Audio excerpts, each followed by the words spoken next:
I'm telling you, it's great out there. And I see so much potential in you. You can't waste it here. I mean, I'm hearing you, but like, I got this kid and he just turned 3. The wife's been feeling ill lately. It's going to be tough. They'll be fine. Growing up without a dad is what made me the man I am today. You know what? For some reason, I believe that. All right. Explain to me how this goes. Okay, so we call this plan the Irish exit. We pulled this off hundreds of times. I got this down to a science. Okay, you name an island, I'll name a dad. First, let me ask you, how many cigarettes do you smoke a day? I don't know. Like a few?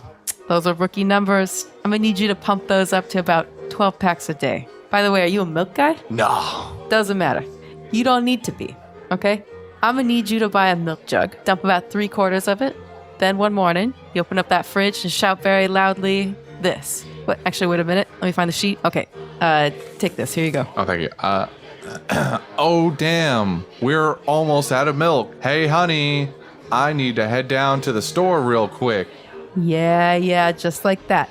And what happens next is the hard part, okay? It happens every time, so I need you to be prepared. The kid is going to magically appear just as you open the door and say something dumb like, "Hey, Dad, can we play catch when you get back?" You're going to smile and stare directly into those innocent little eyes and promise him the world. And what about the cigarettes? That's your backup plan. Sometimes the wives know about the milk plan. We may have done this a few too many times. So then, where do I meet you? Okay, yeah, so there's this place called Cocoyashi Village, east of here. Look for this guy named Yasep. He'll show you everything you need to know. He's a natural, that one. I actually got the whole milk idea from him. Found him dumping milk by the port one day. Looked at him. He looked at me. We both knew. Yeah, we both knew. I've never met a dad like him. Not a single paternal bone in his body. That's beautiful. All right.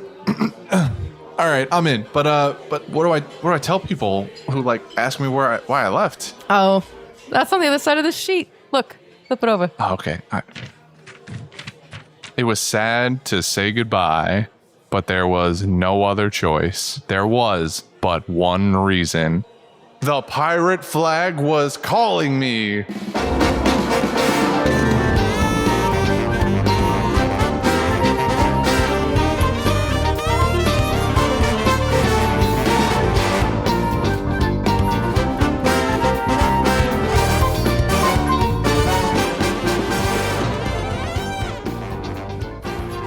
So, hi. Hi. Hello. I've got 2 guests on this podcast episode, apparently. Hello there. Hi. Thanks for having me on. Of course. But you sound a little different these days, Jordy. Well, you know, I'm just lurking in the server, and all of these weeks not talking, my voice has just improved. Finally got that good bed rest. Mm-hmm. Wait, what does that make me? Christian, I don't who know. is this? Whoever you want to be, I guess. Yeah. Hello, I am the great magician, Paquito Pacaro. Taco? I am one of a kind. Taco from episode 1? No, what? No, Paquito not that guy. Pacaro. Oh, okay. I'm sorry. I am the great cousin of Potato Potato. You might have heard of him. No. I have no idea who you're talking about. We do magician stuff, you know. The swing, the swoop, the swiggly swap, no? So anyway, we watched episode 8 of the One Piece live action titled The Worst of the East. Jordy, you going to read this summary? Nani? You heard me. Nani? Wait, I'm not Jordy. That's not me. Oh, right. Taquito Paquito, you going to read this summary? That's all. You're the word. Hold on, wait. Yeah, my reading voice. Look, it's has to be scripted activated. and everything. This is like this is all the criteria for getting you to say things on this podcast. This is the worst. You're lucky. You're lucky. There's only 3 of us here. I would have pawned it off on a 4th person if there was only one more person here. Should I introduce myself? Me. Nah. Wait, your introduction is at the end here. Oh, okay. All right. Following a glimpse into Nami's unfortunate past, we open to a scene of Cocoyashi Villagers rallying against the fishmen that have kept them in fear for so many years. Leading the charge, and admittedly the only ones who did anything, is now the fully assembled Straw Hat crew. With Zoro and Sanji playing crowd control, Luffy heads straight for the head honcho himself. Usopp, on the other hand, takes evasive maneuvers as he bombs and weaves hailstorms of alcohol. Really strange. Once in the map room, Luffy is appalled by what he sees. This dark, empty room filled with nothing but the single desk and chains where she lived for so long. His anger, still only a simmer, comes to a full boil upon hearing all along referring to Nami as nothing more than a tool for his use. In the symbolic gesture of damn, this is the worst. In a symbolic gesture of unproportionate. I didn't read this script. That word should probably be disproportionate or something like that, but I digress. In a symbolic gesture of unproportionate magnitude, Luffy tears down Arlong's castle and rises from the rubble with newfound conviction. This episode ends with the iconic scene of the crew gathering around the barrel, proclaiming their dreams to the unknown journey ahead. And with that, I'd like to introduce our final guest for this set of episodes. She's known to some as the Terminator, to others a saint, and to you, she's known as the marvelous, magnetic destroyer of worlds, Rara. Hi, everybody. Don't listen to that. I'm Hello great. there. Yeah. What?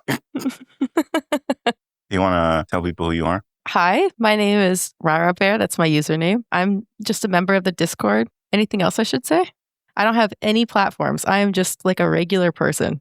Nothing. Social Security, mother's maiden name. That's at the end. You have to stick around to the end. Yeah. Oh, damn. Wow. Tease. Professional. You guys seeing this? She's Yeah. I didn't good. think of that. I knew there was a reason we brought her on. Well, now that you're here, Mhm. please regale us with your general thoughts on the adaptation so far. And by so far, I guess we're at the end, huh?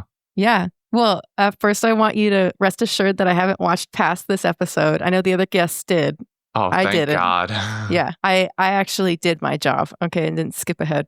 No, I think that this was a softball because I think that this episode was the best one. So I thought it was awesome. In general, I really liked it. And I have like a few critiques, but if anybody watches, no, really, I mean a few. If anybody watches Grand Line Review, when he was talking about this show, one of the points he made was that, people can say things they like and they don't usually have to back up those opinions. But when people talk about things they don't like, it requires a lot of explanation.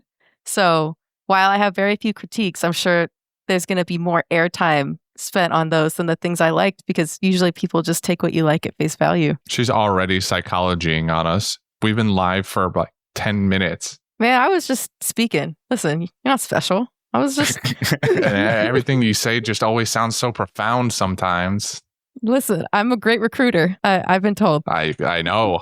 I've been affected by it already. Oh no, Christian, put the cigarettes away. That's the backup plan. Cigarettes. We're still on phase milk. What about me? You gonna ask me? I'm not a second guest. Yeah, well, I was getting there. I was letting her finish. Oh, I'm sorry. Did you want to talk, Jordy? So anyway, Taquito, what did you think about the adaptation? I have this whole essay I would like to regale everybody with. Mhm. This is basically the entire thing. Right? I had a bit of we saw some of Rara's notes earlier. I had some similar notes. They have essays. Yes. They have it, and Rara has 2. The 3 from what I saw. Yeah, maybe 3. Him. So I only watched this one episode. I have no interest in watching the others. Somehow that feels like a lie. I have a few thoughts based on this singular episode. This is a little long, so grab some popcorn or throw in another bundle of laundry. It Kim. Firstly, the acting is all over the place. Some scenes feel flat, while others have small glimpses of brilliance. Inaki as Luffy was said to be the most exceptional casting choice of the bunch, and that I do not agree with. His comedic chops and enthusiastic lines are really well executed, but his emotion and dramatic moments fall flat. You guys agree? Disagree? I think I disagree with you. I think I do too. Did you feel emotion from his final attack? His what was it? Whip? The battle Smash? axe. That one. That's what we're looking for. I felt pretty good about battle axe. I felt a little less good about Gatling. I think that the scream for Battle Axe was done well. I mean, Luffy to me is like emotionally simple.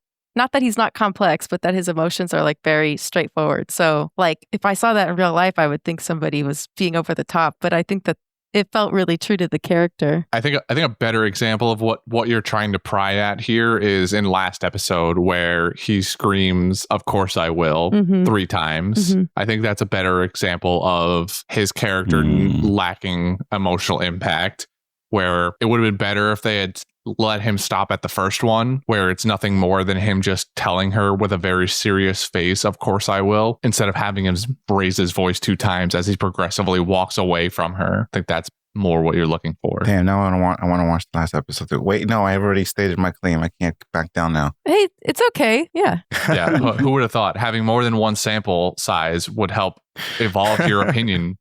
Listen, man, I said as the singular one episode, right? Continuing, the character of Luffy is most engaging because he's able to flip that internal personality switch. His cold alter ego keeps him dynamically interesting, and in saying less vocally provides more in-depth tone to the narrative being played out. Moving on, there's gonna be a lot of these, so Okay, then I'll say something before you do the next one. And this is just is how you say his name, Inaki. Is that right? The actor. I think that he acts with his eyes. Like that's when he really gets me. Sometimes his eyes look insane, but I think that's intended. So he does have the crazy eyes. Yeah, his like facial expressions do the I'm skipping, but there's a scene at the end with him and Kobe. Goodbye, Kobe.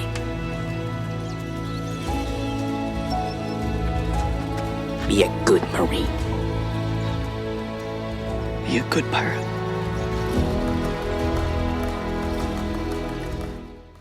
Like he really got me in that scene, and I think it's how emotive his face is. So the line delivery is hard. I remember Poupée mentioned that like Nami's lines sound a little flat too. So the dialogue's hard, but I don't hold that to Inaki. Anyway, that's my thought on that. Mm-hmm. No, I agree with that. That scene with Kobe was actually really nice. That was probably one of the highlights for him. As you were.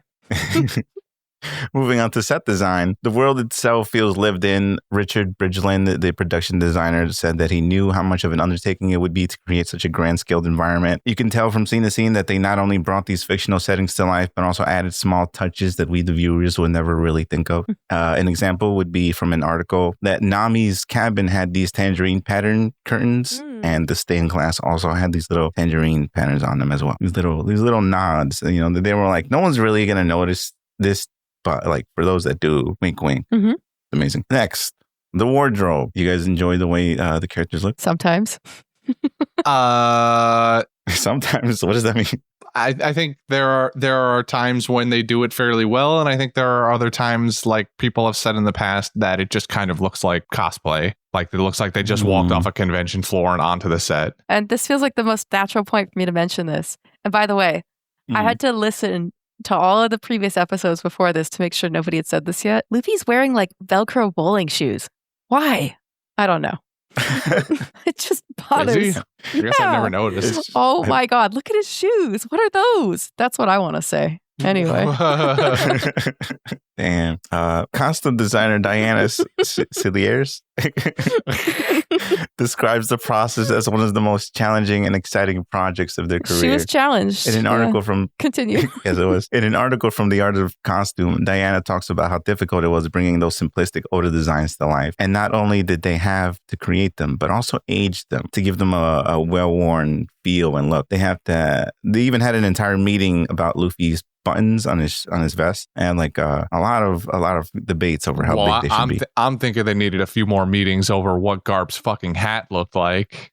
I know you don't know what that looks like because you didn't watch any of the fucking episodes, but sounds like you've given me the target of my ire here in Garp's awful hat design. Okay, on a similar note, Nezumi's ears? Yeah? Do you know what I'm talking about? I like those. What? I actually enjoyed those. Did he win them from Chuck E. Cheese? They look like felt sewed onto a hoodie. But then the whiskers look so realistic that I'm like, maybe he got these ears to try and make the whiskers look like he was doing something. But he was just born with the whiskers. I didn't know what to make of it. I don't know. What was your guys' favorite outfits, by the way? Because since I don't know most of them. I don't know if I have an answer necessarily to that. Luffy wears the same thing the entire time. Sanji wears the same thing the entire time. When Usopp gets drunk at the Baradier, and he's got like Usopp does get drunk. Yeah, and he's got like that open captain's jacket or something. Yeah. Can you remember this scene? That's good. And also just like I do. Buggy, but I don't know if that's just because I like Buggy. There was a point where Nami wears like a traditional Chinese dress to the dinner with Kaya, or Japanese. I don't know. I thought that one was really nice. So that's your favorite, huh? Mihawk's is okay. Yeah, Mihawk's got open jacket captain design, except it fits well, unlike Usopp's. You know, I never noticed that jacket was open. Like in my entire time Like watching even in the One Piece, anime? I never noticed that Jackie was. I What? never noticed he didn't have a shirt on. What are you talking about? Like I went into the Discord when I discovered it, and I was like, "Hey, since when has Mihawk not worn a shirt?" Because I don't know, forever.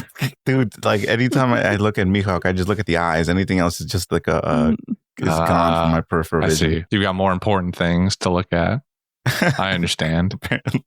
Apparently not. No, apparently not. No, Rara, you had a favorite one, the Usopp one, right? Yeah, but you've only seen this episode, so you wouldn't know. You guys are really convincing me here. Oh, by the way, do you prefer this buggy or the anime buggy? This Manga buggy. This buggy. This buggy 100 times over. Wow. This buggy is what Jared Leto wishes he was. That's what yeah, this buggy was. And this buggy, in my opinion, had some of the best CGI. Like when he was doing everything related to his devil fruit, it looked good. Can't say that for everybody. I agree.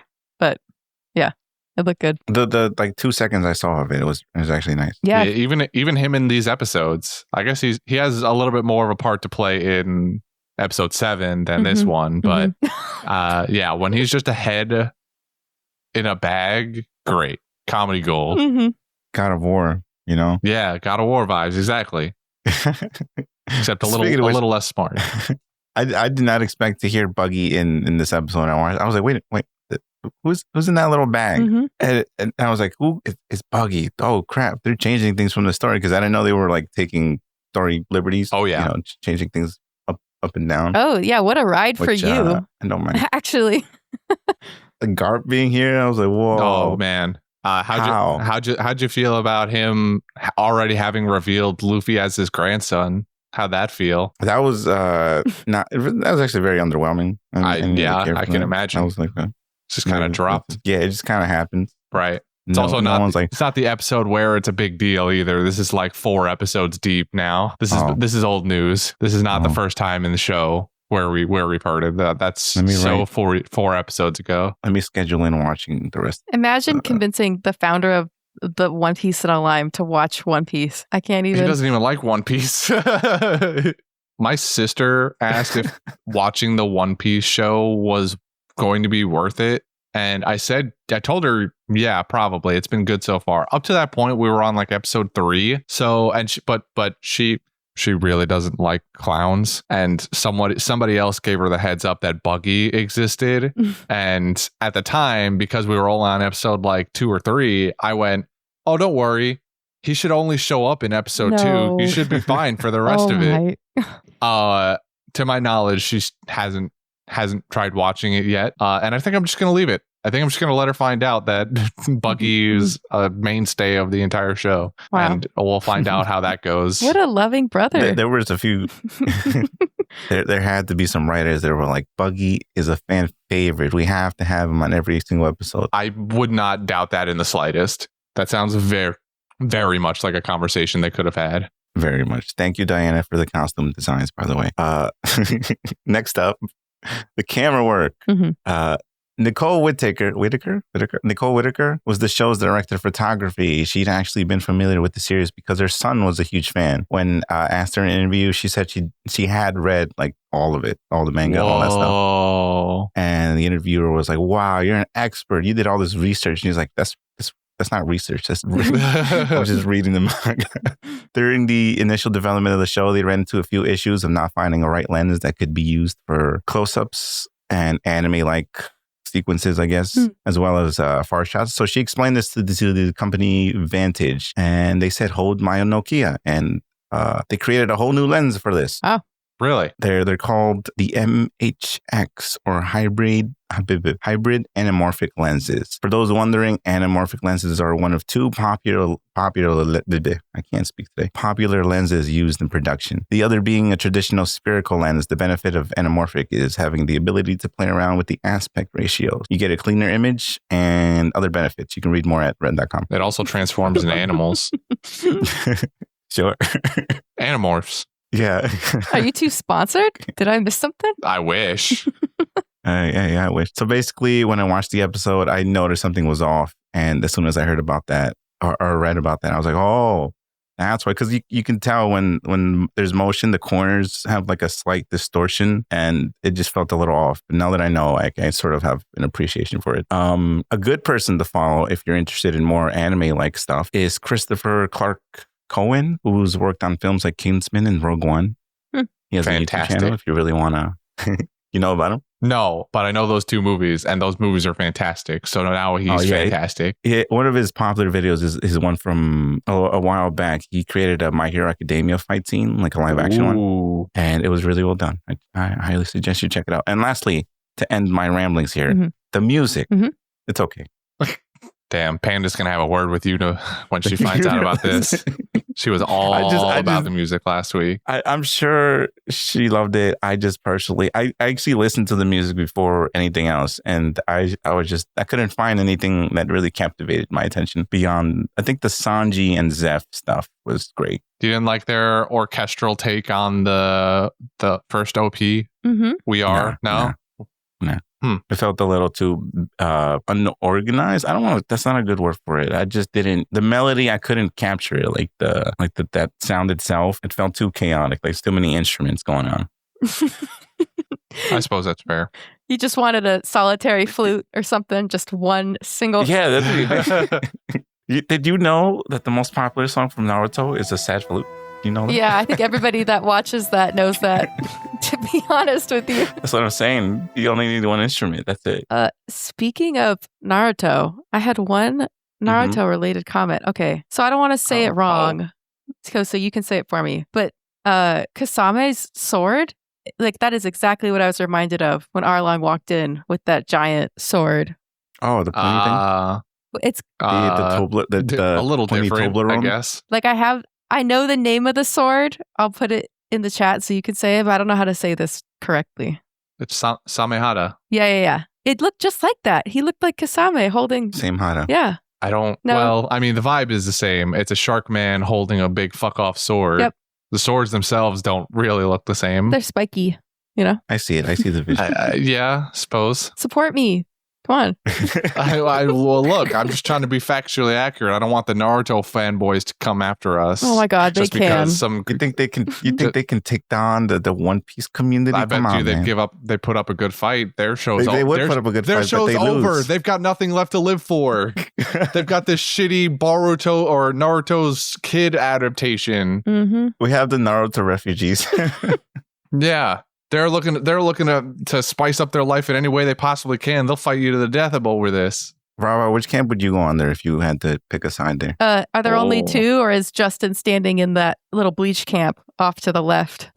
No, there's only 2. You have to pick one. So fandom. Bleach didn't even show up. It's just Naruto. Bleach, no. Bleach is there, but you're France. Oh, okay. Well, I had to pick One Piece because a lot of reasons that I can't talk about without spoiling both series. So, yeah. I don't know which one I'd pick, to be honest. I think they have equal merit. Oh, yeah. And you are free to that opinion. I liked Naruto. It just was a little dry for me at points. I'll say that. And the ending was a choice. It was a decision. All right. Like the ending, I'm not going to defend the ending. The ending was, a choice. I think that if you take collectively the story and condense it down, Naruto would probably win. So if you rewrite it, it would win. Yes. One Piece is a bit too grand and unending to really count. Well, you're the guy that only watched the last episode, so I can imagine that it's too grand. Yeah. He knows a thing or two about condensing. All right, look, don't at me. I was being honest. I was being straightforward here. No, that's great. I'm happy that you did this because now we can rag on you for the next hour and a half about it. Jordy only watches trailers. Yeah, you don't even watch the show. This was a safe space? I don't watch the show. I read the wiki, actually. That's a fact. That is a fact. I've seen it. All right. This episode, what happened in this episode? Stuff mostly. The fight. Do we like the fight? Fight? Which one? All of them. The Usopp fight was great. That one was actually really fun. It was really good. I did enjoy it. Yeah. I was waiting for the hammer. I was waiting for him to slightly move and then him run up to him with the hammer and go pop, pop. That's the only travesty here is that we did not get Usopp hammer. And I know Devin's torn up about it too, assuming he even watched the episode yet. But he's not here and I need to be outraged on his behalf. no Usopp hammer means this show is a 0 out of 10, along with the absence of 1 Hachi and 2 bounty boys, Johnny and Yosuke. Did they have the rubber band of doom? No. What? There was none of this. I could trade one of the main cast for a rubber band of doom. I think. Which one? I think we can lose Sanji. You're a little Sanji. ahead of the game on Rubber Band of Doom, by the way. Why? Is that in this arc? Yes, he does it. He does. Right. Usopp Hammer, Usopp Hammer, Rubber Band of Doom. Sorry, I'm thinking of the future thing where Rubber Band of Doom happens. No. I know my lore. All right. Yeah. You're right. I thought the actor playing Chu did a great job. And like he had to fight through those prosthetics to even speak. But he's got his little vague European accent that keeps changing. But he's good. I liked him. Actually, and you enjoyed him engulfing that alcohol and shooting it out? Is that the best part? Listen. That actually came out with some speed. I was like, wow, you are a little bit scary. Yeah, it was good. He's like a paintball. That still won't save you. My skin is tougher than bullets. Maybe you should try one of my new patented fire rounds. I'm a fishman. I don't catch fire. Maybe you don't. But alcohol does. Special attack! Exploding star!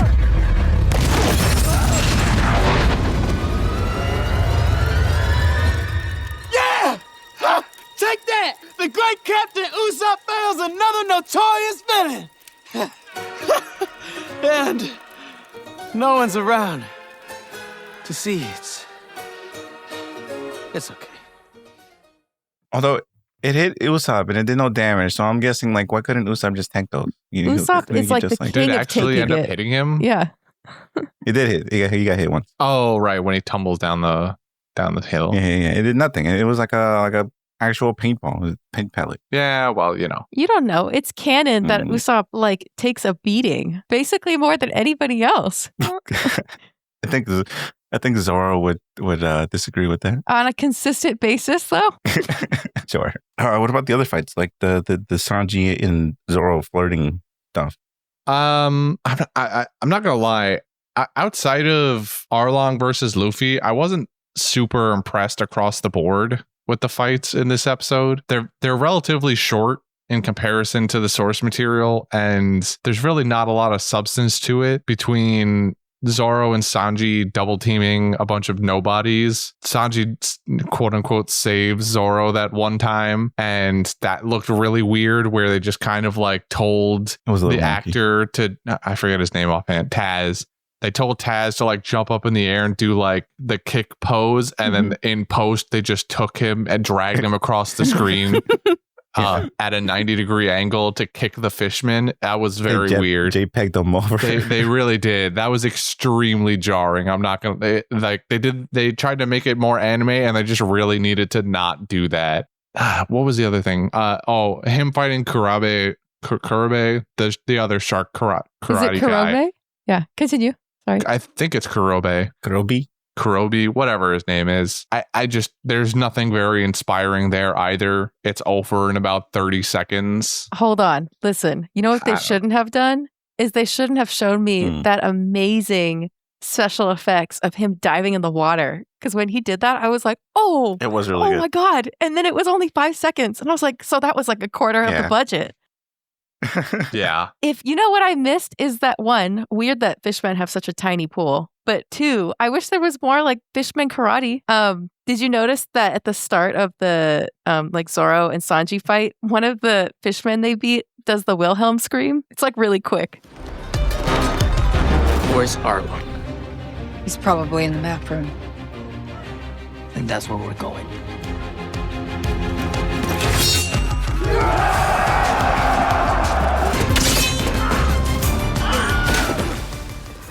Yeah.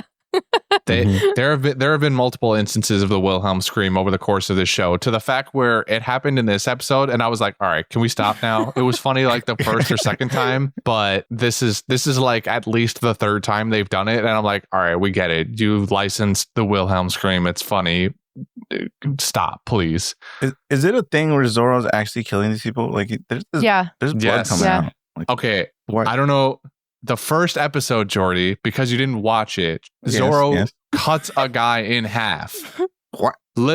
And we see the whole thing. Yeah. They do the anime thing Whoa. where he cuts the dude in half. He's still alive, looking Yeah. around like, huh, what happened? And then his top half slides off. Yeah. And he's dead. It's like he's a piece of meat at Jimmy John's, and they just slice it down the Yes. middle. The Ooh, tasty. ham bone inside and everything. Yeah, yeah. And we never ever revisit that level of violence in this show. They had to grab your attention. They I do it get the one time and establish those stakes, and you're left with, oh, it's going to be that kind of show? Yeah. And then they never go anywhere near that again. Mm-mm. One Piece, the boys. I know. That's what I thought it was going to be. If only. Yeah. If only. Oh my God. Luffy would not have a fun time. Imagine the amount of cuts he gets. But No it'd be bueno. so much fun watching him overcome something like that, though. There's actual. Yeah, I noticed that Buggy was flipping people off and they were cursing in the show, and I was like, "Is this One Piece? This is are One we Piece. Sure? Yeah. Are we sure?" Oda agreed on this. He said, Yep. "Thumbs up." You definitely You missed gave the out. green light on every single thing. Yeah. Jordy, you not getting to see Buggy except for this one is a real shame because he like cameos this. He's in for like a line. His really good stuff is not in this episode, but What episode does he pop in on? Two. almost all of them. He is in a lot of them. He is in over 50% of the episodes. That's in some capacity. But the Buggy episode is episode 2. I think I'm gonna watch 2 episodes. I'm gonna cut it off at 2, no more than 2.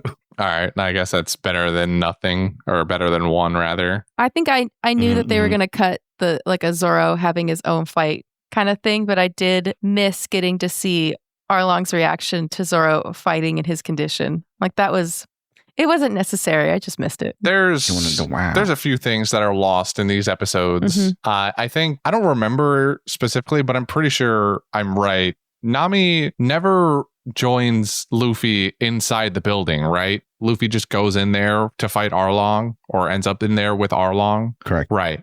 I think there's something a little lost in Nami joining him, especially in the map room, and her pointing out all these details to him. Like, oh, yep, that's the chain where I was chained to, Mhm. and he only let me out on my 12th birthday. Here are all the maps where I slaved away for him. And in the anime, he looks around that room and he just realizes That could have definitely been done more dramatically. and he comes to the realization on his own through the fight with Arlong. And then Arlong makes that whole comment about her being a tool, and he gets upset the same way, which is fine. It's good. It's a good line. It's a good trigger for him. But I feel like there's a significant portion of Luffy's character lost in him just being lectured at basically by Nami about all the shitty things that happened to her in that room. Yeah. It felt like they needed to do that for like she was really talking to the audience and not Luffy. And Yes. maybe it was too obvious that was what's happening. This was a classic telling and not showing. Hmm. That line actually, I know that it was meant to be sad, but it made me chuckle. It was such a throwaway line when he looks at the chain, and like she had already said, like, let's not worry about this room. Let's just get this map and leave. And then they look at the chain, and then she just can't help herself. She's like, I wore that until I was 12. And he said I could stop because it was a birthday present. I was like, what? Get the map. Yeah, I thought we'd already moved What's past this. I thought you were going to ask me, but since you didn't, I just want to let you know. Yeah. You know, just in case you thought it was anything else, you know, just throwing it Welcome out to there. MTV Cribs. This is my chain. Oh, like one you wear? This is my No. I mean, yes, but no. It depends on the time of day. Depends how old I am at the time. What else? There was something else that kind of bothered me a little bit about these episodes, but I can't remember what it was right now. I don't know if anybody's mentioned it, but I don't dislike in general, like throughout all the episodes, that Nami has some basic fighting skills, because to me, like how she was operating before this as a woman alone in the One Piece world, stealing things from people, I feel like you would need to kind of be able to kick ass a little bit. So I'm not saying she should be like amazing, but the fact that she can defend herself a little bit, I was like, yeah, that's believable. I don't know how anime and manga Nami did it without having any fighting skills. I thought she did though. Like she She had always did some have the fighting bow skills. staff with her in the beginning before the clean. I think the strength that she had was that she was clever, more like Usopp, but in a not comedic, cowardly way. She was resourceful and managed to like avoid fights. Oh, I know that. It feels like, at least when I see it in live action and like the consequence of how violent the world is, I'm like, no, you would need to be, even if you're so smart, you're gonna get stuck in some situation. Yeah. So what'd you think of the Arlong and Luffy fight? And like, I think Luffy going, I can't defeat you, but I can destroy this building, was supposed to be like this amazing thing. But then he went all Looney Tunes on him. And I was like, okay, I'm lost here. Can you say more about went all Looney Tunes on him? What does that mean? He went crazy. He like just flipped the switch and, Isn't that Luffy? Yeah. Isn't he made of rubber? Well, it's that's fair. I just think I think I get what he's saying though, where Luffy is struggling to do any sort of damage to Arlong the entire time last episode, and then the beginnings of their fight in this episode, and then he lands a good pistol on Arlong's face, and suddenly all of his teeth are knocked out and we're doing damage now. And then he gatlings him and finally ends it with the battle axe. It just doesn't feel like there's a good enough progression in the fight to warrant how it ends. I think my main gripe was when he was actually taking down the pillars. He started smacking them around and taunting Arlong to destroy. And Arlong is just like a brutal a barbarian, just swinging and not knowing what he's hitting. And he doesn't do it once. He does it twice, which is annoying. It's like the first time you punch something, you're like, oh no, what I punched. But the second time, it's like, why? Yeah, and he takes out the entirety of the pillar. Okay, so this is what I really like this episode. However, this building is made of like graham crackers. Like he that's true. Kicks it and it just bursts into sand. And I was like, okay, well, and then it just keeps. He's that strong. Yeah. The way he fell, did you guys see that? The way, the chunky looking way he fell? He had I'm not sure I follow. Yeah, actually, continue. The way he stumbled through those floors, how like weird it looked. You mean how they just kind of put him in the center of the screen and moved the floors around him? Yeah, I think they would have had a better shot if they would have gone overhead, like they did for a lot of the other stuff. You won't understand this, Jordy, because you've only watched this episode. But Christian, I think I think Arlong had a better chance of living through that than Zoro did going headfirst down the well. Still, Zoro goes down a well. Yeah, Zoro goes down a well unconscious. He gets dumped down a well head first. At the bottom of said well are a bunch of giant rocks. And so Zoro's head should have been split open egg style on a rock at the bottom of this well, except he's not. He's totally fine. Yeah, a little hard-headed. A little is an understatement. So you're saying Arlong had a more realistic chance of surviving this? Well, okay, once the building fell on him. Sorry, I lost. Yeah, then not so much. Yeah. But the fall. I know it looked like CGI, but I liked watching the building collapse. It was cool. It was a little satisfying. It was like watching a building demo on YouTube or something. Yeah, it collapsed so neatly. I was like, you forced it back up. You're kind of close. Weren't they kind of close? They were a bit close. They shouldn't have been. They that were close. comfortable. Nah. They're chilling. Nami did not seem comfortable. She seemed emotionally distraught, but that was mainly because of Luffy. She didn't care about her own well-being. Yeah, I don't think she was like, oh my God, look at this architecture falling apart. But no. That her one scream, screaming Luffy, was actually really convincing, and I like that. I think that she does like the teary eye, choked up look believable. A moment that actually made me emotional is when she's sitting next to the grave. I know I'm saying part of this now. I won't say the whole thing, but when she goes, "I did it, Mom," I was like, oh, that was really sweet. And there was no music; it was just silent. It was nice. Yeah, it was a nice little scene. She makes the little pinwheel tangerine. Yeah, the pinwheel. I saw that. I said, I want to do that. I want to find a tangerine and try that. I want to make a tangerine pinwheel. Actually, Jordy, I want to shift quickly since you have no knowledge of previous episodes. I want to know, allegedly anyway, could all be a bit. What is your take on the Marines? Any of them? Oh, good question. Gar, what do you mean? Kobe, The outfits? Helmeppo. Yeah. Like them as characters? Yeah. Kobe seems kind of weird. Helmeppo is sort of not. He looked like Pete Davidson in like one of these scenes. I was like, wait, is that Pete Davidson? And I had to look it up. It wasn't. Unfortunate. Garp I actually enjoyed. Garp wasn't too bad. Okay. I liked what's the rat dude? I like his whole Nezumi. Yeah, his outfit was nice. His entire presence was needed, I guess. You like a good rat. I don't know about this needed business, but I mean, you needed like a fall guy. I mean, there's no other fall guy. Arlong is not the fall guy. I mean, he's like literally the fall guy, actually. Yeah. Like several stories. Not like that. All right. But look, Arlong, as much as a villain he is, he actually had some solid points. All right, let's not. It's the irony because he's like, we're here to take our freedom back, and Luffy's like, yeah, like freedom is all that matters, and I'm like, you're kind of agreeing with each other, except Arlong's in it. He's like, in another life, you could have been friends. Arlong's like, some people are freer than others, so that's how we'd like it to be. I don't know. Did they explain that whole Fishman situation before this episode? Like, kinda, but mostly here. Because I'm surprised they dropped that whole, like, fishmen were slaves. Yeah.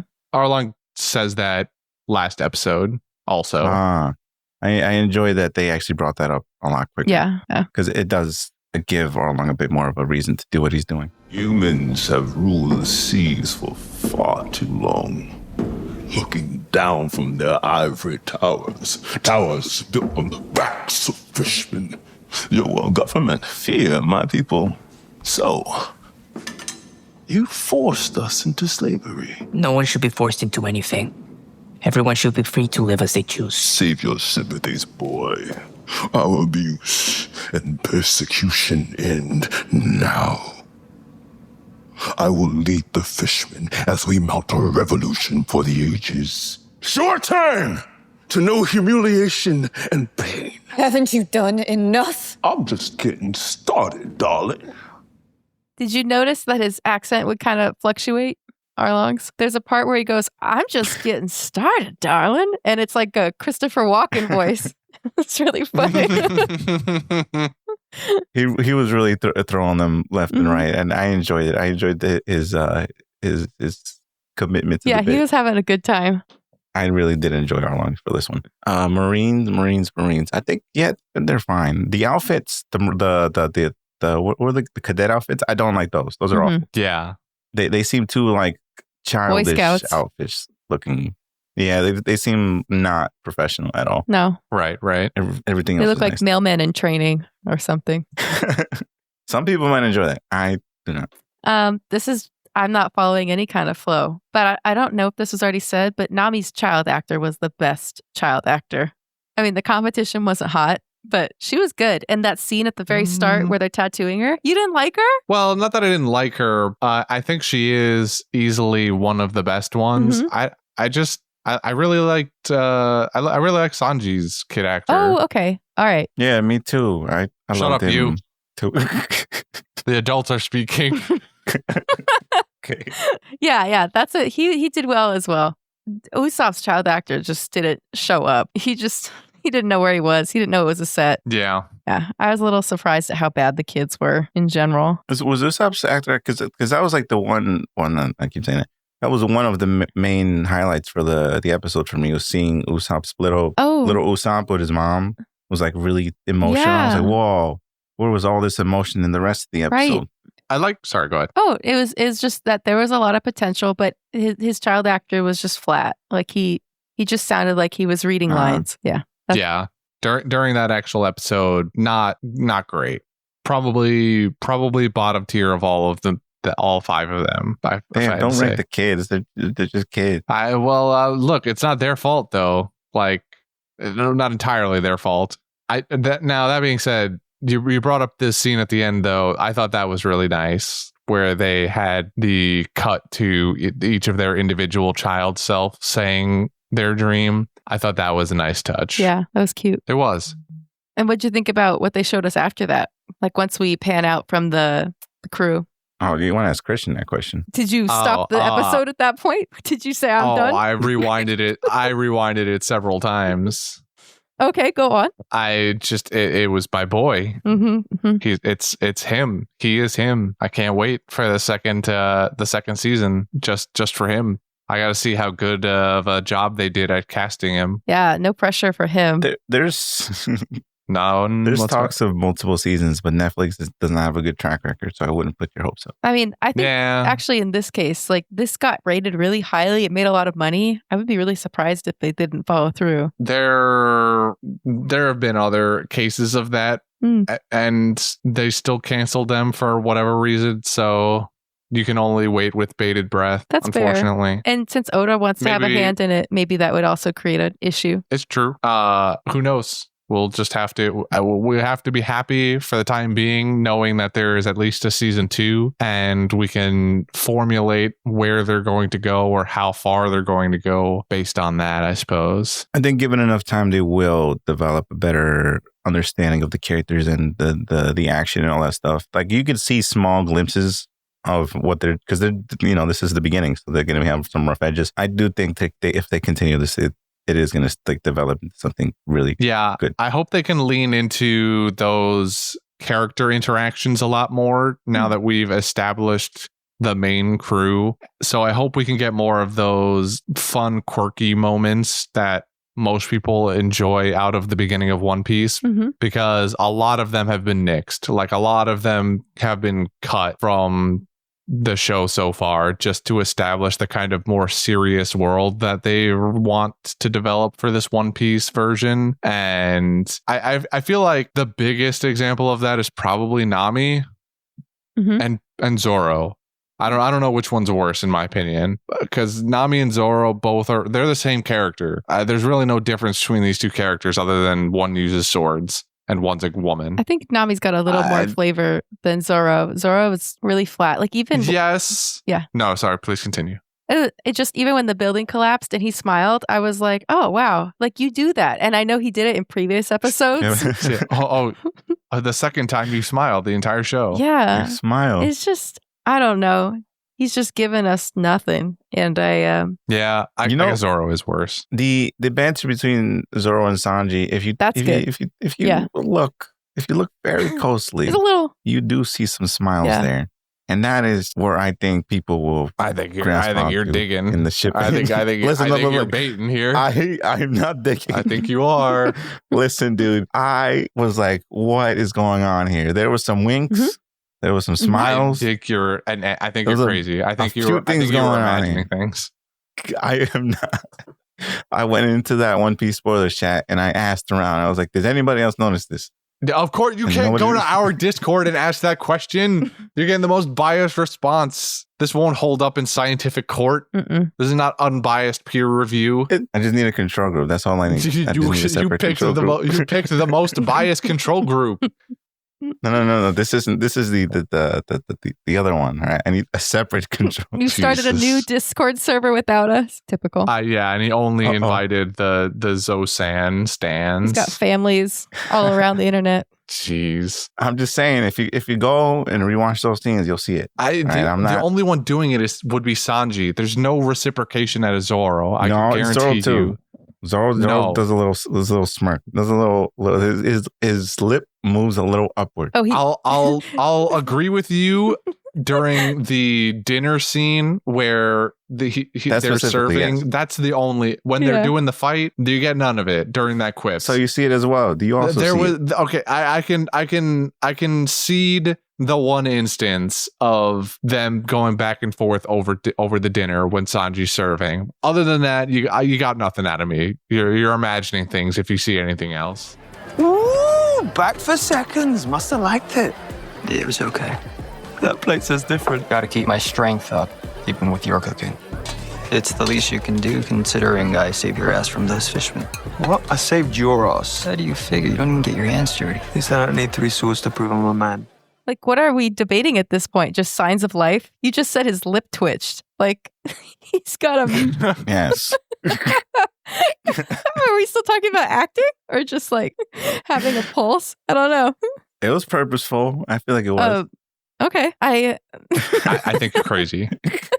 Listen, I'm just stating the things that I witnessed. All right. Right. You could make your own conclusions. And I will. And as someone who has watched all 8 episodes of this show, I think I stand to have a little more reason here. I think the fact that you've seen so much has made you like overwhelmed. You need to focus that in. All right. You need to bring it down. I don't feel like I have.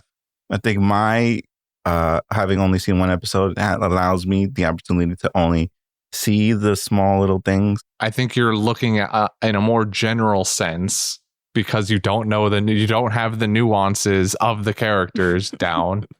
Although that being said, Zoro doesn't really have nuance to him. It's really all Sanji, and even then, the nuance is light. Mm-hmm. Yeah, Jordy, I don't know if he's like, did you see the passion in that blink a couple of seconds ago? Zoro meant that. You're gonna have to try harder, Jordy. Yeah. No, I don't know. No. The blink's a little out there, right? But there was a twitch in the lip. All right, there was a twitch. Sure. Just give it to him, Christian. Doesn't matter. I refuse. He needs this. I refuse. He doesn't need anything. He's just gonna crawl back into his hole for another 6 months and criticize Eddie Redmayne. I have a meaningful question for you, Christian. What did you think of the whole narrative about Garp meaning to do this the whole time? Like this is all a lesson for Luffy. I think it very much falls in line with Garp's character. I'm still hung up on this whole we've revealed Luffy as the grandson to the Vice Admiral Garp already thing. Okay, I have to disagree. I'm just not super into it. I think the whole lesson thing falls in line with what they've developed so far. I just don't like that they've done it, I guess. Okay, so I don't actually disagree with you that Garp is an issue. I just disagree with you that it's in line with his character. And I know if you've never read the manga or the anime, you don't know this, but he's supposed to be really good. And you could just conclude that based on his position in the military. And he's just incompetent in this show. He's foiled by these kids multiple times. And then, I don't know, by the time he gets here, his explanation is that he was testing him. But it's weird that he would be so set on testing him. He doesn't want him to be a pirate. That's the whole thing about Garp. He's not for it at all. So it just feels weird that he would acquiesce to Luffy's dream because he thinks that Luffy reminds him of Roger because they did that scene, right? They compared Luffy's laugh with Roger's. Mm-hmm. And then at that point, I almost wondered if he changed tact and he was like, oh, okay, well, he's so similar to Roger. I'm just going to tell him I meant it the whole time. I don't know. I didn't know what to make of it, but it didn't really feel like the Garp that I had become familiar with. I don't know. I would say that especially when you're comparing him to anime Garp, it falls less in line. But for the Garp that they've kind of built up over the course of this live action, I think it makes more sense. That's fair. Where he's a little more grandfatherly struggles. I guess they lean more into the grandfather aspect rather than the Marine Vice Admiral aspect because that's what you get more of in the show because they let themselves develop Garp as a Vice Admiral first in the anime rather than jumping straight to this grandfather-grandson relationship. So that's why that's where I think especially your take lies is that in the show up to that sort of point, he's been a Vice Admiral guy, a hard-ass Vice Admiral guy who likes to have fun sometimes. We're getting more of this fatherly, grandfatherly side with his Kobe mentoring because we spend half this show with Garp, Kobe, and Helmeppo as we do with Luffy and company. Yeah. So you get a lot more of that dynamic. And so it falls out of favor, I can imagine is probably what happened. Yeah, and even though they made changes to Buggy and he's a different version of Buggy and Luffy's a different version of Luffy, it feels like those portrayals are still true to the character. And this one deviates in a way where I'm like, okay, this is kind of a different character now. But I think that you make a great point, which is that based on what they've set up in this show, it makes sense. So yeah, and that's not to say I still do like the direction they've kind of taken Garp. Hit that the gentleman who portrays him in the show, I think does a really good job. I'm just bugged by the one decision they made to reveal the grandfather relationship. I don't think it really has a place here. Garp could have just been a menacing vice admiral guy who's been chasing them since the beginning, or up to that point where he's discovered after Actan Morgan's whole debacle. I feel like that could have been just as fine. We didn't need the grandson thing. Maybe they thought there was going to be too much overlap with a certain Smokey character because that's kind of his whole MO. Oh my gosh, you just set me up. But okay, go on then. No, in a good way. Like without spoiling anything, I read a theory online that was like, oh, each season's going to have a different Marine antagonist, and so we're going to move to a new Marine antagonist next season, and the season after that will be a new one. So I was just thinking about that handoff, like it had to resolve now if you wanted to switch to a new Marine angle. Who would be the third one? He makes things cold. Yeah, I suppose that's right. Man, they would really need to condense it down. Yeah, I think I do think that kind of that sounds like it's going to set a bad precedent really fast. Yeah, they have to go from here to the desert to the water so quickly. Holy, I'm not a fan of this. No. I don't like this theory. I don't like this theory. This is too condensed. I know what I asked for, but this is not my theory. I get. Yeah, I don't know. I don't like whoever that person is, and their theory sucks, and I don't want it. I hope it's not true. It says right here, Rara Bear created this theory. This is a logical progression here with the heavy cigar smoker that we saw at the end of this episode. But I think if they only get another 8 episodes, the distance they'd have to cover to get to that character is insane. It's insane. Unless they just keep pulling Garps and like they pull the Marines way forward when they should be introduced. But I don't think they want to pay for all the special effects budget that comes with that person. So well, they'll do it eventually if they get there. Yeah, they knew what they were in for when they chose to adapt this series. Okay, I had an addition I did like that was different than the manga and anime is I liked getting to see Kobe hand Luffy the Wanted poster and then Luffy react to it, because we didn't get to see that in the manga or anime, and that was cool to get to watch him react, get really excited about it, and say that's exactly what I wanted. I liked that. Yeah, these moments where Naki's excited, it really settled the whole Luffy choice. It's like there was really no other person who could do this excited Luffy like this. Yeah! Yes! Oh! Whoa! That's a lot of berry! It's the highest bounty in the East Blue. You're a wanted man now. That's exactly what I wanted. There's like a point when he's sitting on top of the Mary. And he's like, yeah. Like he's the most hyped up I've ever seen anybody on this show be. But it's like, I believe it. And maybe like his little bit of intensity makes me like it more than if he was like really overly wholesome and happy. I like that he's like a little bit aggressive. Deranged. Yeah, he got the crazy eyes, dude. I'm telling you. Yeah.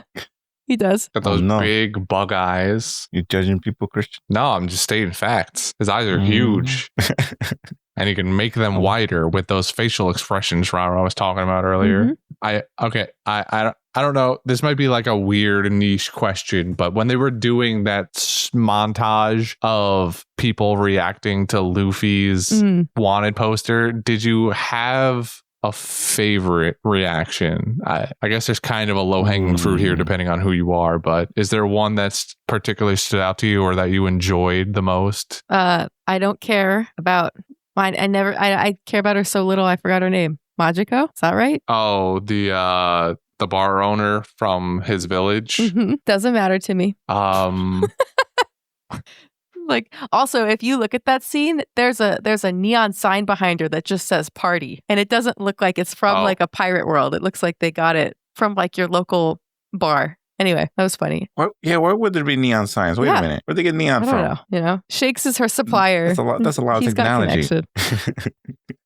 But Arlong Park had neon also. Whoa, wait, where are they getting all this technology from? They have devil fruits, so I feel like we can suspend disbelief. I'm not even worried about the devil fruits. They had.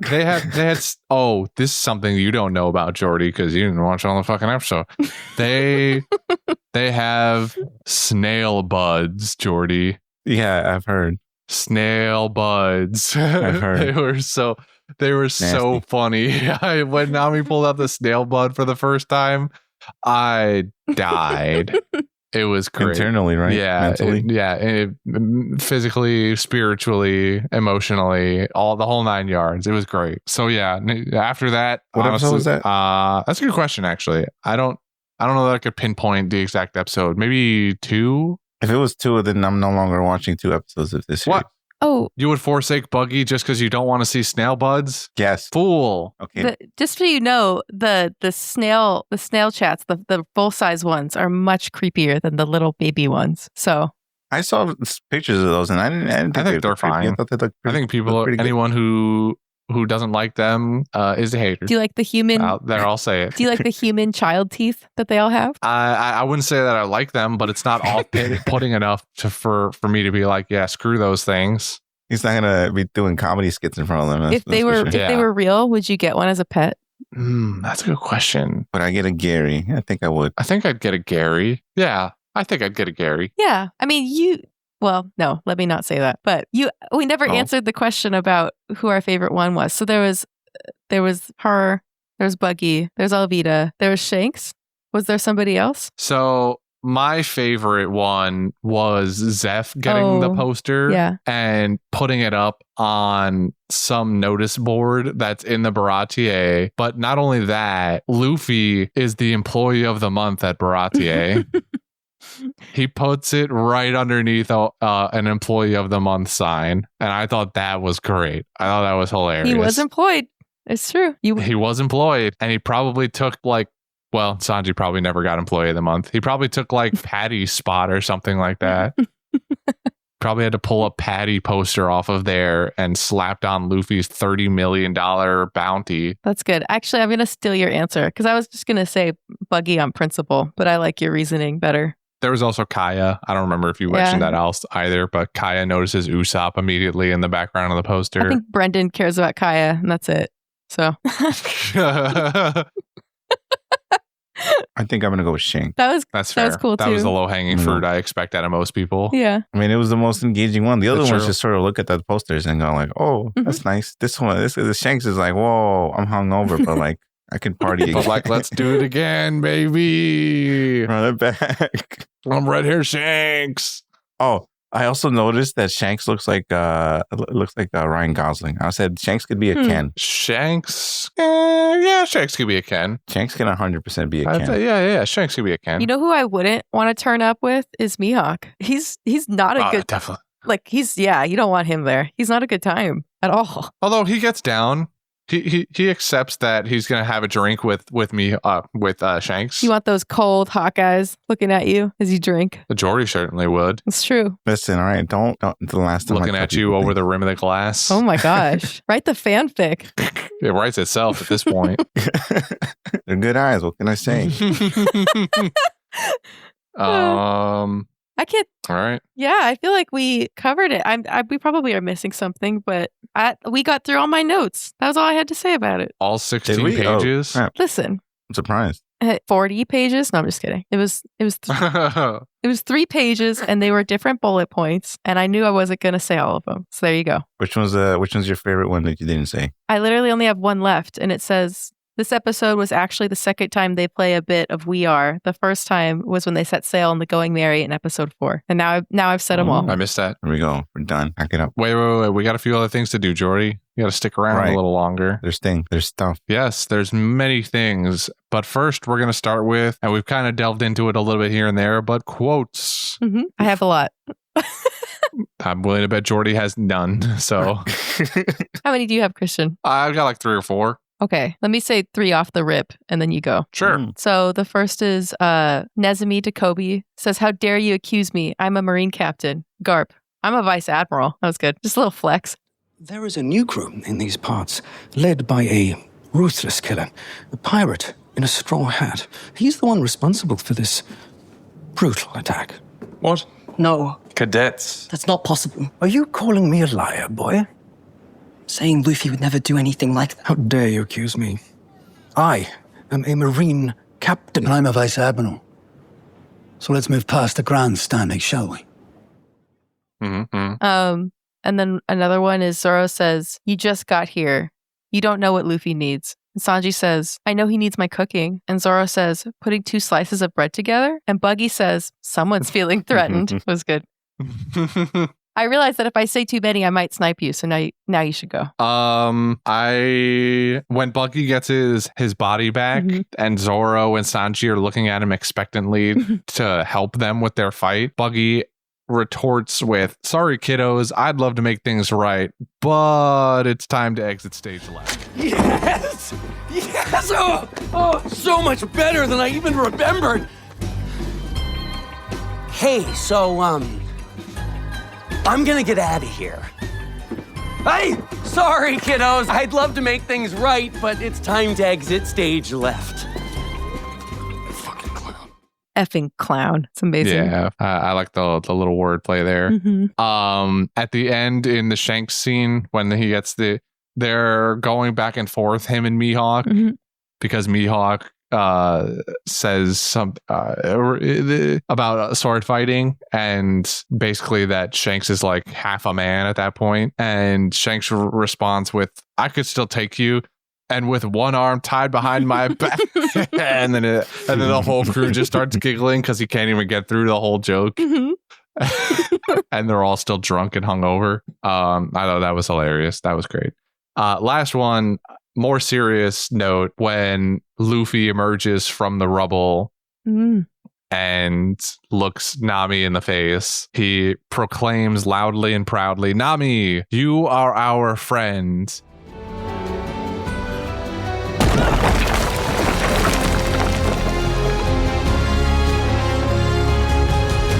Nami! You are our friend! We are your crew!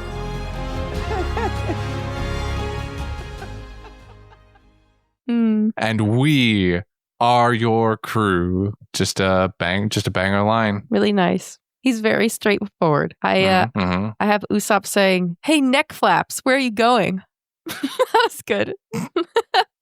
And then, what a way to insult a fish. I know, right? He's like, "Yeah, I do have neck flaps. What about it?" That's mean. It's not even mean. It's just an observation, right? No, I know. It's like saying, "Hey, ears." Like, okay. Anyway, It's like, what if he became like super self-conscious about it after that point too? Yeah, what if I'm self-conscious about my ears? What if he was really upset by that? he would be Jordy's favorite character. That's what he'd be. Would that not be that power? Yeah. I don't know. Jordy, can you confirm? No. We brought up Alright, good Mihawk talk. and that character. Now he's flustered. Another one is Luffy with crazy eyes says to Kobe, "Come to see us off?" I don't think that's a good idea. Gonna try to arrest me? Because that's not a good idea either. I was like, Luffy's like, "Do you want these hands? Because I'll get him." I'm ready. And Kobe's just this little guy. Anyway. And then the last one is the sweet one. And Nami says, "I did it, Mom. I'm free. My life is finally my own again. I can move forward with my head held high." I'm sorry I didn't understand the sacrifices you made for me. But now I do. I know what it means to fight for your family. And I promise I will never lose sight of that. It was nice. Very nice. I love it. With that in the bag, though, we've got an award here to give out. Ye old golden ham. And I'm just going to say right off the rip that I'm voting for Luffy. Yeah. Right? Okay. What? I didn't even get a say. All right. What were you going to say? I want to know what you're thinking, though. It was going to be Usopp for that one scene. All right. Well, it's a good, like the ketchup scene. No, the emotional scene. You mean at the end when they flash back to the kid? Listen, all right, it was really impactful. Hey, you know what they're flashing back to? An entire episode that you missed. Yeah, that sounds. I mean, based on what you said, it sounds like I don't want to watch it. It'll ruin. Well, that the scene mom for me. does a good job, but the kid is just present. Yeah. Yeah, you see, you're ruining it vicariously through this I don't this way. I don't want to hear describing from this. you because you're the guy that spoils yourself on the soundtrack, and then you read the wiki, and then you go to the spoiler chat, and you do all this before watching the last episode. So you're done. We've had enough. What if I said Nezumi or whatever the rap guy? That's fine. Well, that's just You're still getting outvoted here. I know I'm losing. I just wanted like a solid losing pick. Okay. I'm gonna go Nezumi. I like this. I like his ears. That's fair. Yeah. Those are good ears. But not only do I feel like Luffy did one of the best jobs in this episode, I feel like he did one of the best jobs consistently across the entire adaptation. And just by happenstance for each individual episode, there have been people or characters rather, that people enjoyed more in those episodes, myself included. So that meant Luffy went golden hamless the entire time up to now, and I think it would be criminal, especially to not have him win at least once. But wait, he hasn't won once? No. Well, you know this. You do the thumbnails for the episode, so you should at least know this part. Yeah, but there's so many episodes. So many episodes. Oh my God. 8 whole episodes. That's a lot. I mean, it is a lot. It's 8 hours-ish. Listen, man, there's a lot of images I see throughout the day. All right. Anyway. Some of it's safe for work. wow. Come again? So while Jordy clears his browser history, I think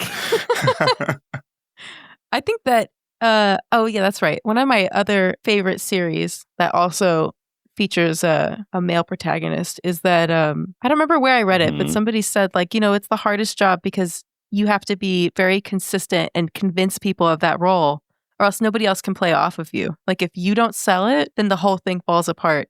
And it means that you don't get to be as fun as characters like Buggy or something like that, because you're what's providing like the heart and stability to the show. And that's not always the most fun thing. I mean, even like when you ask people their favorite characters, I don't think a lot of people usually pick the main character because it's a really obvious choice. But I like the idea of giving it to Luffy because he did a great job. And I believed him the whole time that he was Luffy. And I appreciated his portrayal. And then this isn't fair because this is other information, but he also just seems like a really great person. And I'm glad that he's representing this character. I agree. Couldn't have said it better myself. Inaki does seem like a fun hang.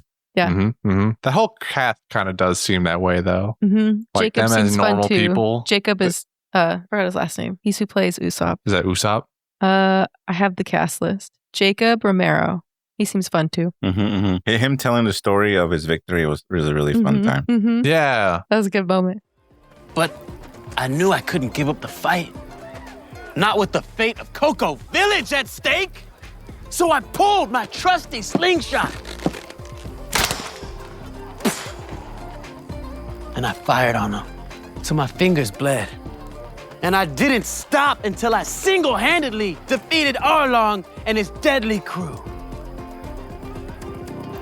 With a little help, of course. I mean, I guess I wasn't completely alone. 3 cheers for Captain Usopp! We couldn't have done it without him! He's like, I did that alone. a teeny bit of help. Oh, you know what? I actually thought it was like a little more mature than Luffy is for Luffy to be like, yeah, 3 cheers for Captain Usopp. I'm like, wouldn't Luffy normally get a little tiff about that? I don't know. Either way, I liked it. Probably wouldn't refer to him as Captain Usopp. Right. Drop the captain, probably. Yeah. But I think he'd cheer Usopp on. Yeah. I'm a last thing. I'm a little miffed that they mess with the party. Garp, why do you have them on the party? They were having such a fun time. That's like the best part of every I'm arc. so is the glad party at the somebody end. else feels the same way. And he just comes in and ruins it. And I'm like, why? They were having such a nice time. I was gonna see that little dance they always do with the cup or the bowl where they go like right and they go left. Yeah. And they go right and then the left. Yeah. I'm so happy you brought this up because I also was slightly disappointed in this happening.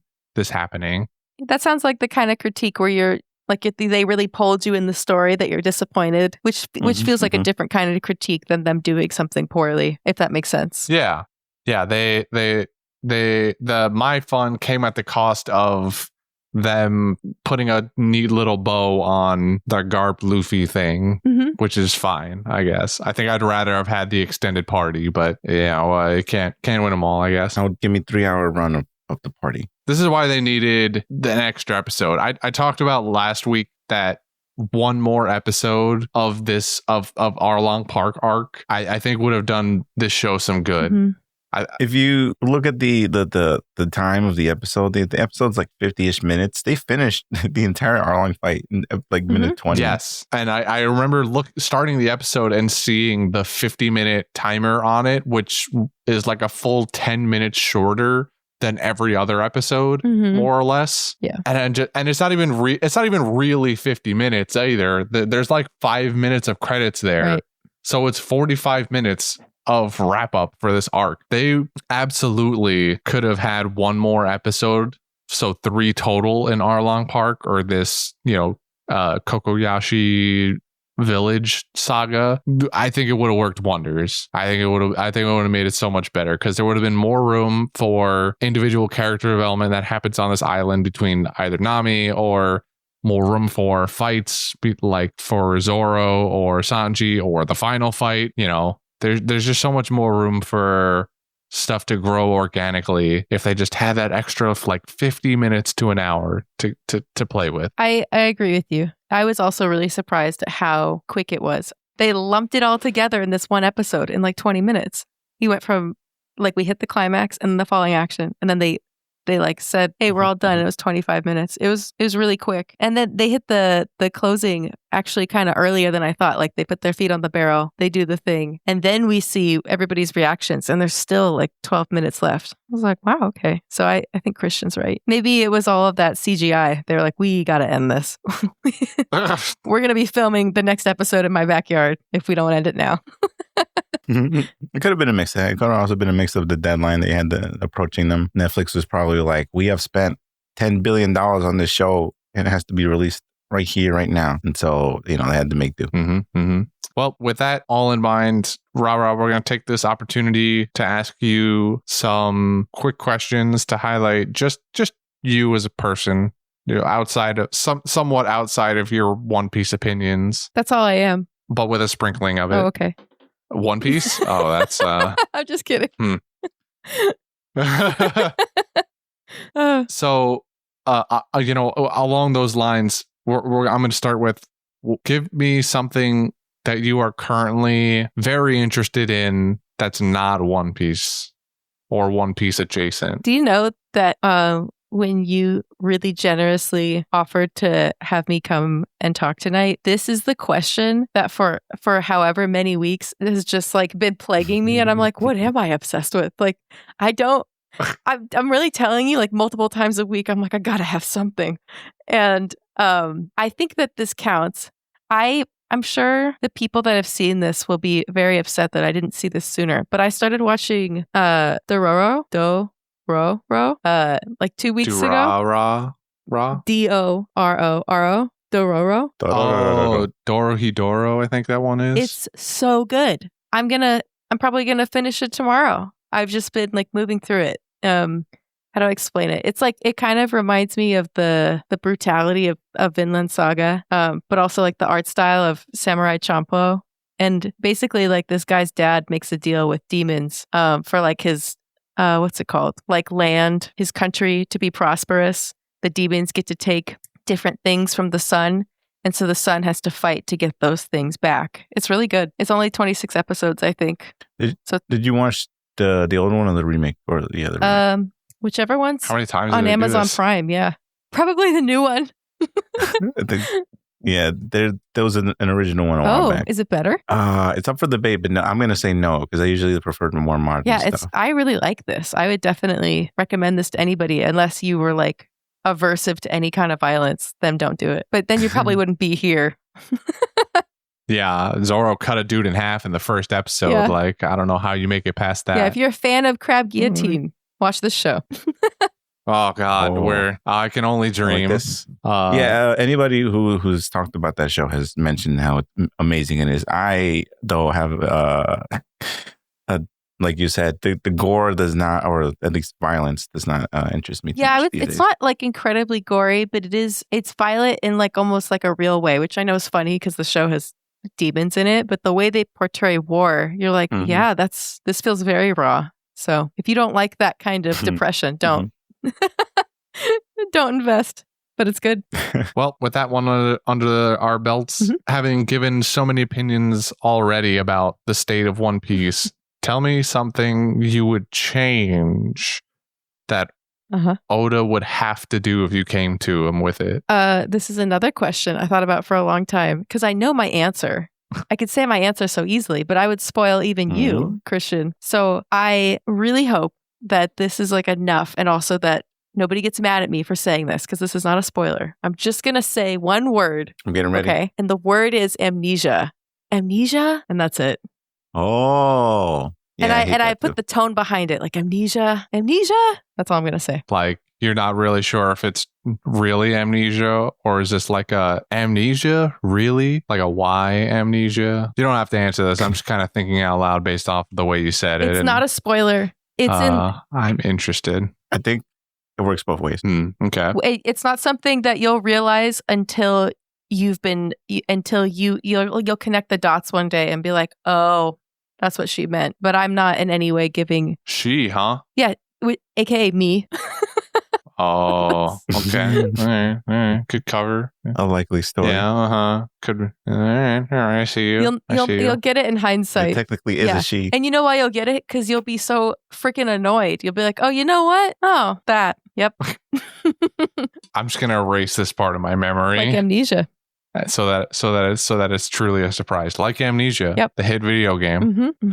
Now that we've reached the end of this live action, this is possibly the most applicable time to really ask this question to anybody. But what advice would you give to the people who've made it this far through the entire adaptation and they wanted to continue picking up One Piece? Could I make a deal with you?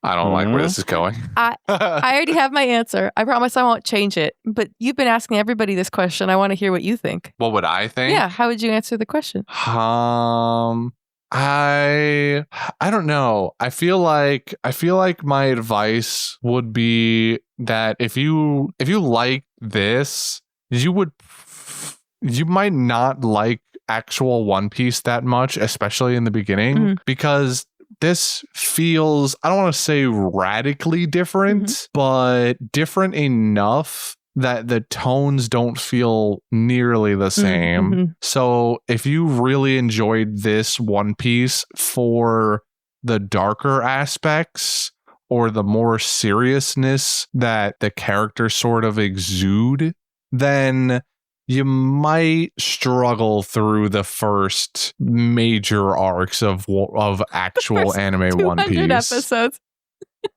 Yeah, well, maybe not even. That's a good starting point. Maybe not even that deep. Like, I feel like there's some merit to starting at the beginning of when they get to desert country. But I wouldn't say that this if there's a direct enough translation. I think my advice would be, if you really want to pick up the anime, expect a much lighter hearted tone. Yeah, to be fair, the 200 was exaggeration. It doesn't take that long. But actually, I really like your point, Christian. Jordy, what advice would you give to anybody else looking to just watch episode 8? I actually had my answer prepared. You can watch the movies and be caught up with the series in less than a week. You'll miss maybe 20% of the story, but they recap those moments every other arc, so I think you'll be fine. There you go. That's if you wanted to watch One Piece in one episode. I say that's heresy. Listen, man, was I wrong? As someone uniquely on the opposite, you were wrong. As someone uniquely on the opposite side of this exact advice, I think he's an animal. I think those movies are fun to go back to when you've already watched those arcs, and you can be like, oh, this is like a cool retelling of like, oh, what if this person was on the crew at this time instead of further down the line or before that. I don't think maybe the Nami movie is like fine, but even then there's enough changes that I'm like, this is not a good enough to just say this is a replacement. Like what happens in the actual show is much better than what the movies offer you. I never said it was better. I said you caught up. All right, so it's like they're getting inaccurate information. Like things don't add up eventually. If you remember them well enough. I believe in them. They're smart enough. They'll put it together. I'd say your advice is bad. I believe in you, audience. I believe in you. You can do it. You can catch up with the series in less than a week. Do it. The One Piece 1 week challenge. Do it. Hashtag 1 Do you week. have a vendetta against your audience? What's going on? What is this? No, he just has a vendetta against One Piece, I think. It's so strange. You and Devin can have a party. I'm trying to, help them. All right. The faster they caught up, the more invested they'll Okay, be. interesting. All right, you've deflected enough. I was just what's your listen, answer? I was so curious. I genuinely wanted to know. My answer is that I think it's kind of similar to Christian's. I started watching this show during COVID, and I think I finished it in 7 months. It was like the only thing to do besides whatever job you had if you were fortunate enough to have a job. And I took something really interesting away from it, which is that like I'm not somebody who necessarily like personally subscribes to like a parasocial relationship with characters, but I did feel like a sense of warmth when I was watching this show, because it is very nice to watch the camaraderie between the crew and the emotional moments they go through. This isn't my idea, but I've heard many people say that this show is not about the fighting. The fighting is something that happens in the show, but it is about like connection and growth. And it just feels nice. And I think that if you were watching this live action and the thing that you liked about it is what I just mentioned, then you'll like the manga and the anime too, because it'll have that tone. And if you watch this live action and you liked the cinematography and the pace and maybe like the modern kind of humor that Buggy is serving, it might not appeal to you because this was initially written in the late 90s and it's got some tropes that will annoy you. But it's a really warm show and it feels nice to watch it. And I think that you should take your time. It's like a gift that it's so long. Because like I said, it's like that sense of companionship that you get to experience along with the characters. And if it's taking you a while, good. There's a lot of people that wish they could relive certain moments over. And I think savoring it goes a long way. There'll always be more. There's no rush. The series is like getting closer to its end, but not to the point that you need to finish it as quickly as possible, unless it happens to be COVID and there's nothing else to do. But in general, I would say give it a shot. The worst thing that happens is that you stop. That's not so bad. That's my thought. Mm-hmm. Okay, maybe don't listen to me. Maybe listen to me. Finally, you see the light. The error of your ways. Listen, they knew I was joking. I don't feel like they did. Mm-hmm. I feel like I hope y'all knew I was joking. Feel like anything you say could be taken either way. Like we're gonna find out in a half hour when we finally end this episode that you did in fact watch all the other episodes of the live action. You were just playing along the entire time. You have no proof. Can't prove it one way or the other. You're right. All I can do is assert my assumptions and hope that they're right. That was really that was really well put, Rara. That was we should put that on a poster somewhere. Thank you. How about it just in your room so you finish the series? Look, I never said I was never going to finish the series. I'm just waiting for One Piece Brotherhood or One Piece Kai, whichever version they go with. Just a shout out to the audience. We're actually starting a read along with Jordy. He's going to host it weekly. And wow. That is exactly how this podcast started. So sure, I'll start a second one. Oh no. No, you mean a third, because you already said you have a different Discord family out there. Oh. This man's never gonna have free time again. No. Already doesn't have free time. Following in line with the beginning of this episode, Rara, I need to know, is Shanks an awful, no good rapscallion of a bad person for indoctrinating children and or full-grown dads into a life of crime? So I would say that sounds like a pretty biased question. It feels like you're priming me to answer a certain direction. I want to know exactly who the audience is that wants to answer this. Are you perhaps representing the wives of the One Piece world? Because depending on who you talk to, Shanks is a great guy, okay? He's interested in liberating fathers. He wants to create a safe space for dads. And I think that his interest in, making friends with their kids, getting them comfortable, giving the dad some time to prepare for departure, I think that's all in lieu of the greater good, And if one or two kids miss their dad, like, what does that really mean compared to freedom? So is Shanks a bad person? What you're saying is Shanks is promoting abandoning all of your responsibilities. I mean, in favor of selfish desire. He's not going to bang down your door and force you to. But if you want an Irish exit from your life into a life of piracy, it's there for you. Please, I'm gonna need you to not. I got an answer for this one. Oh, do you? I guess you are a guest also, so why not? All I want to say is that Luffy's not the only one. That's all I want to say. Definitely not. The audience and you, Christian, will learn of this in a few years. Shanks is a terrible person. That's all I want to say. Is this like a film red thing? Your silence speaks volumes. Jordy says no child left behind. I say all child left behind. I say every child gets a straw hat. That's right. Remember your dad by this. And maybe a devil See you fruit. never. If only. See you never, space cowboy. All right. Well, that's the end of the interview. So you can rest easy now. Alleviate your anxiety over especially those first two questions. Yeah. You seemed very oh my God. very hung up on haunting them. me. I'm starting to wonder if you went out of your way to start to answer that question. just so that you have something. The first person that recommended it to me tacked an extra row on the end, and I get stumbly about how to say it now. So, and there's definitely a One Piece character that laughs like that. I don't remember who. Oh, and now I do actually. That's the shallot. You should check out not shallot. Scientist. Okay. Well, moving on. If your parents suddenly develop a cigarette habit and start buying random milk, now you know what to expect, kids. I said moving on. Patreon shout outs. We've got our boy Twiggo. He's here. I don't know what else to rhyme here with. It's Twiggo. You know him. We love him. Thank you very much. You're the best. And finally, on to the final grab bag of the live action episodes. Rara, as our lovely guest, I'm going to need you to pick something out of the bag that Jordy's holding. Ooh. Huh? Okay. I'm just a little hesitant about it. I've heard things about this bag. Why am I holding it? Wait, who gave this to me? You've been holding it this whole... I gave it to you at the beginning of the episode. What?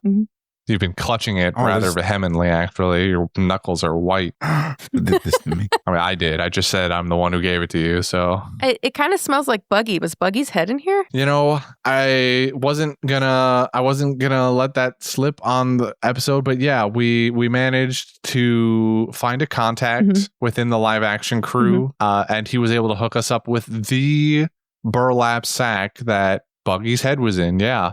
And actually, if you take a look in there, you're going to actually be picking out hairs from Buggy's blue wig, and they're going to have the grab bag items listed on them. Listen, say less. I want this bag. So I hope you brought a magnifying glass. I don't need it. I'll just... Well, you don't get the bag. It's our bag. You're just going to reach your hand in and pull out a hair strand and read what it says off of it. You wrote on the hair strands?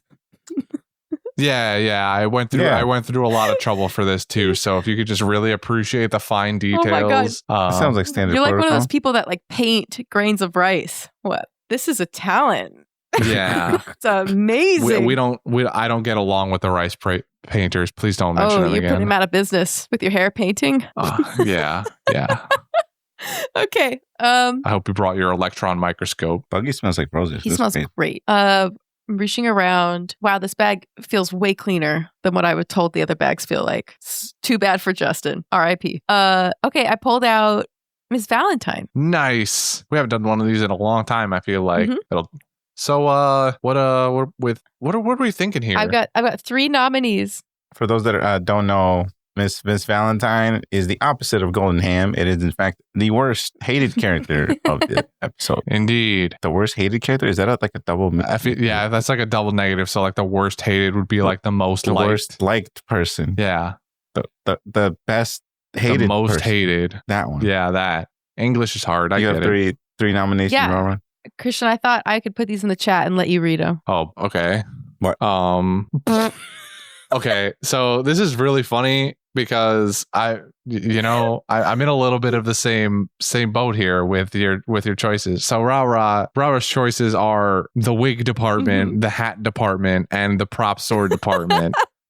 And What's wrong with those? In a very well, all of those they need work. They need some like they them. need slaps on the wrist. Okay, they were okay. Yeah, I like them. I didn't notice anything wrong with them. Okay, well, that's because you didn't watch 7 out of 8 episodes. I don't know if you heard talking about this one episode. Yeah, well, I mean, yeah, because most of them wear hats in this episode. Zoro's sword sheath folds in half in the first episode. Oh, yeah, I heard about that. The wig department, I've already harped on the wigs. I'm not doing it again. And the hat department, I've already trashed Garp's hat. I should get you a picture of Garp's hat if you haven't seen that already, because it's atrocious. What if I like it? If you like it, then you're an animal, but that won't surprise me in the slightest. Let me look it up. So in a very similar vein, my Miss Valentine award was going to go, I was having trouble. I at first I wanted to be wholesale, give it to the casting department, but I can't do that in good faith because I like the main cast. Mm-hmm. My main gripe is that they didn't include like Johnny and Yosuke and Hachi and Pearl and all of these other characters. But I guess really that is the writing department, which I can have gripes with for the way some people are written. But my main gripe is for especially this last episode, since we're kind of, I want to kind of keep it to this episode, is whoever made the decision to not let Usopp have 10-ton hammer. I think it's tragedy. I think that might be a subdivision of prop sword department, or maybe one above. That's related. Yeah, like the general prop department as a whole. I mean, but that's a subdivision of the writing department because they choose what's in the scene. No, it's different. There's a well. That's why I narrowed it down here to like just whoever's decision it was, whatever person in the chain of command that said this 10-ton hammer bullshit, get it out of here. I don't want it. That person is on my shit list and gets the Miss Valentine award. I'm looking it up. One Piece live action isn't. Oh, by the way, I love this dog hat. This dog hat's amazing. That dog hat is dog ass. It is incredible. No, it's awful. I love it. I know you love it. Oh my gosh. Because you're I used ass to have a hat backwards. like this. It turns out it's one department. We can in one fell swoop give it because they're called the One Piece live action costumes and props department. Well, it's nothing if not descriptive. So all 3 of your choices have been just all got rolled into one. Everything you said, Rara, and then also what I wanted. That's perfect. I just need to know the specific individual. Okay. Like the one person who, like, if I ever find out that person, they're going to get a very strongly worded email to ignore. Could you give us a sample of what that would sound like? Yeah, I would give I would start by explaining the very important nuances of Johnny and Yosuke's development in Zoro's character. You know, that character that was about as bland as whole wheat toast. So, you know, that's a start. And then you can add on to it Pearl, who is part of a larger crew of pirates that holds significant weight and impact over Sanji's development that we just didn't get at all. Here's looking at you, Poupe and Lord Licky. Who else did I say? I don't even remember. Hachi. Hachi's like one of the biggest. They just, I don't know what they're planning for the future of this show. I know it would take several seasons to get to where Hachi would be more involved, but I have no idea what they're doing. They're insane. As far as I'm concerned, I would tell them that they must not have plans for this show to succeed if they've cut Hachi. Oh my gosh. Wow. You're starting to write like a curse more than a letter. Look, man, they brought it on themselves. I mean, I didn't know you were a Wiccan until this moment. This is big news. I can kind of see it, though. Jordy, who do you hate? See, I'm not going to go meta here. And then I feel like you guys already took that department out of me. I'm going to go with Garp, mainly because of his ruining the party. Like, there's no reason to. And I really wanted to see the party. Like that is the one thing I look forward to in every arc, and just ruined it. They had like 2 minutes of partying, and then he comes in to quote unquote test Luffy. Like, what's up with that? I mean, I feel once the cops show up, it's done. You know, party's over. Mm-hmm.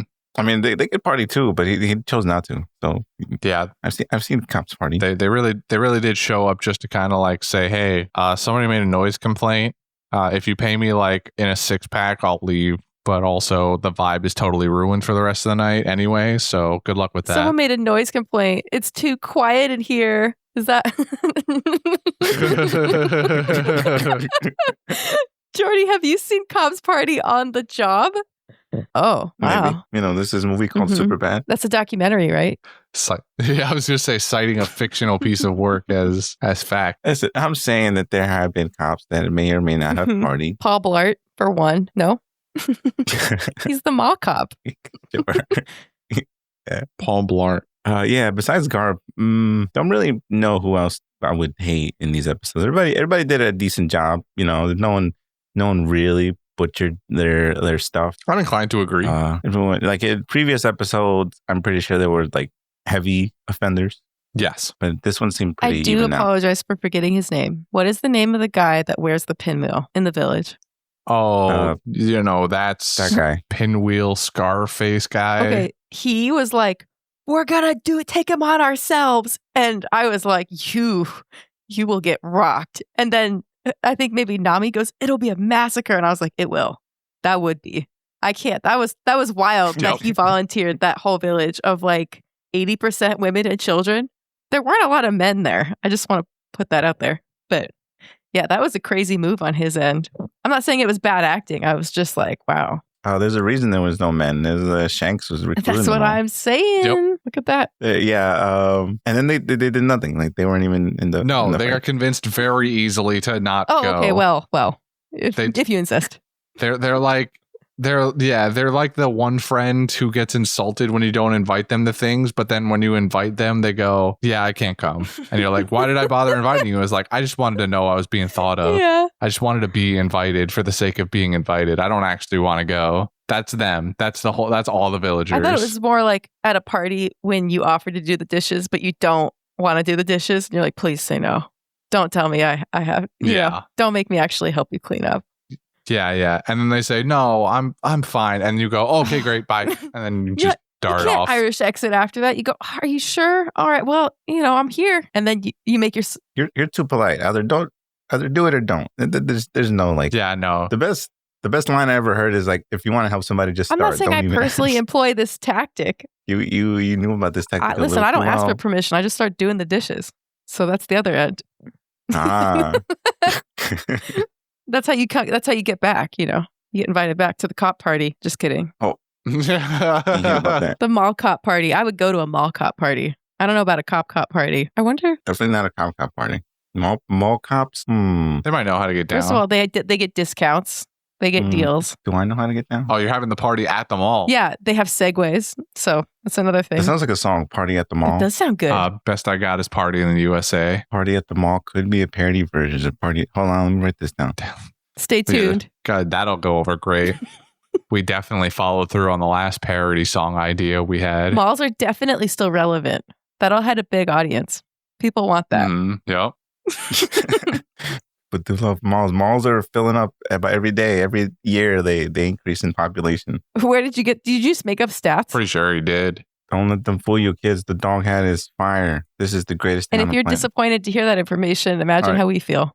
So, all right, maybe the teeth. Maybe I can go without the teeth, but everything else is fine. What are you talking about? The dog hat. It has. Okay. So the snails are okay with you, but not the dog hat with felt teeth. I'm looking at the snail. Maybe the snail's a little creepy. All right. Well, while you scrutinize the finer details of the snail chats or also Garp's terrible hat, I'm going to thank the audience one last time for joining us for our One Piece live action journey. If you'd enjoyed what you heard, then you can hit that little follow button on Spotify or wherever you're listening to podcasts. You can find us on social media at Panda Sightings on Twitter /X. I don't know which one it is anymore. And Instagram, you can send us a cheeky little email at pandasightings@gmail.com if you so choose.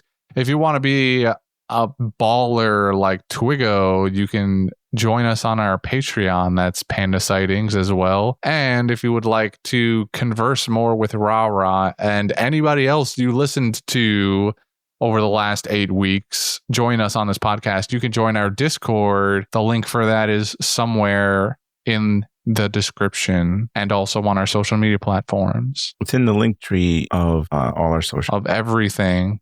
You can find it everywhere. You have no excuse not to be there. Come hang out. Come hang out. Don't do it. Don't do it. Hey, don't press that button.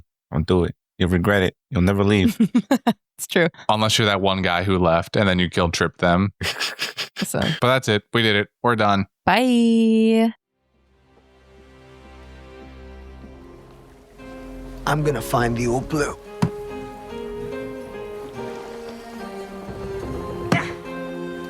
I'm gonna be king of the pirates. I'm gonna be the world's greatest swordsman. I'm gonna draw a map of the world.